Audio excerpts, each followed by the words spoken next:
Hi hello friends, VM ரோஹி விலாக்ஸில் இன்றைக்கி நம்ம பார்க்க போகிறது ஹோட்டல் ஸ்டைல் மட்டன் கிரேவி எப்படி செய்கிறதுன்னு பார்க்கலாம் வாங்க. அதுக்கு தேவையான பொருட்கள்: பச்சை மிளகாய், இஞ்சி, தக்காளி, சின்ன வெங்காயம், கறிவேப்பிலை, கொத்தமல்லி. இதெல்லாம் முன்னாடியே கொஞ்சம் அரிஞ்சு எடுத்து வச்சுக்கோங்க. இஞ்சி பூண்டு பேஸ்ட்டு செய்கிறதுக்காக பூண்டு, இஞ்சி, சீரகம், சோம்பு எல்லாம் போட்டு மிக்ஸி ஜாரில் கொரப்பாக அரைச்சி எடுத்துக்கோங்க. இப்போ நிறைய பேர் ரெடிமேடில் வைக்கிற இஞ்சி பூண்டு பேஸ்ட்டு தான் யூஸ் பண்ணுறாங்க. ஆனால் அது நம்ம கையில் பக்குவத்தில் செய்கிற மாதிரி டேஸ்ட்டை கொடுக்காது. ஸோ கொரப்பாக மிக்ஸி ஜாரில் போட்டு அரைச்சி எடுத்துக்கோங்க.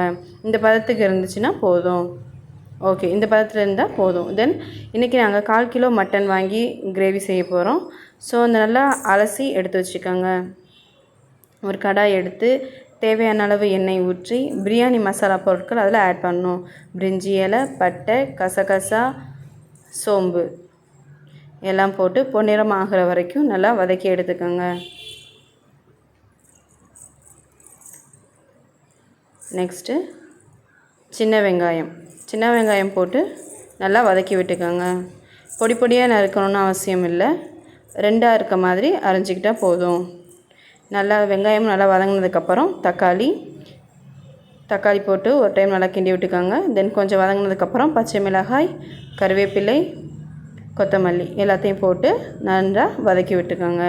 கொஞ்சம் பொன்னிறமாகிற வரைக்கும் நல்லா வதக்கி விட்டுக்கோங்க. இந்த ஸ்டேஜில் உங்களுக்கு எண்ணெய் பத்தலை அப்படின்னா இன்னும் கொஞ்சம் எண்ணெய் வேணாலும் ஊற்றிக்கோங்க. அப்போ தான் அடிப்பிடிக்காமல் இருக்கும். தென் அலசி வச்சுருக்க மட்டன் 1/4 கிலோ மட்டன் எடுத்து நல்லா கலக்கி விட்டுக்கோங்க. கிண்டி விட்டதுக்கப்புறம் மஞ்சள் தூள், அந்த ரா ஸ்மெல் போகிறதுக்காக நம்ம மஞ்சத்தூள் ஆட் பண்ணியிருக்கோம். நல்லா மஞ்சத்தூள் போட்டுட்டு நல்லா கிளறி விட்டுருங்க. இந்த ஸ்டேஜில் தண்ணி உங்களுக்கு எந்த அளவுக்கு வேணுமோ அந்த அளவுக்கு தண்ணி ஆட் பண்ணிக்கோங்க. இன்றைக்கி நம்ம கிரேவி தான் செய்ய போகிறோம். ஸோ நிறைய தண்ணி ஆட் பண்ண தேவையில்லை.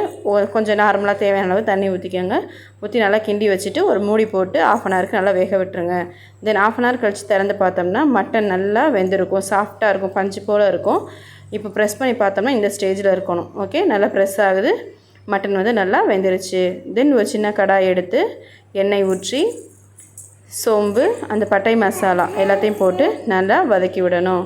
தென் பெரிய வெங்காயம், இப்போ நம்ம கிரேவி செய்கிறோம் அப்படின்றதுனால பெரிய வெங்காயத்தை பொடியாக நறுக்கி நல்லா வதக்கி விட்டுக்கோங்க. தென் தக்காளி, கொத்தமல்லி, கறிவேப்பிலை நல்லா வதக்கி விட்டதுக்கப்புறம் அந்த ரா ஸ்மெல் போகிறதுக்காக இஞ்சி பூண்டு பேஸ்ட்டு இந்த ஸ்டேஜில் நம்ம ஆட் பண்ணணும். நல்லா வதங்கினதுக்கப்புறம் ஆட் பண்ணுங்கள், இல்லாட்டி தக்காளியெல்லாம் முழுசாக இருக்கும்.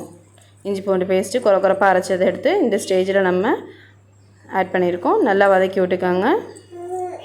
தென் சூப் கன்சிஸ்டன்சியில் வச்சுருக்கிற அந்த மட்டனை எடுத்து கடாயில் ஊற்றிடுங்க.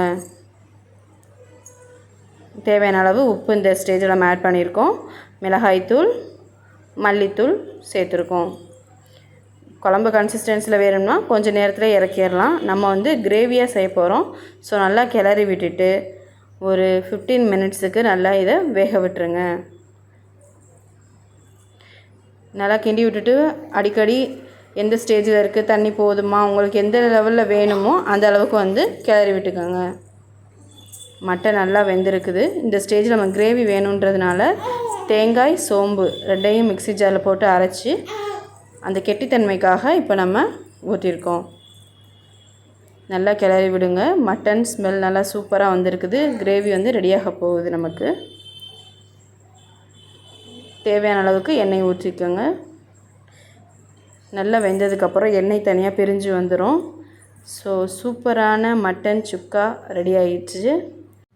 ஹோட்டல் ஸ்டைல் மட்டன் சுக்கா வேறு லெவலில் ரெடி ஆயிடுச்சு. இப்போ சுட சுட சாதத்தோடு சாப்பிட்டோம்னா சும்மா வேறு லெவலில் இருக்குங்க. பிடிச்சா சப்ஸ்கிரைப் பண்ணுங்கள்.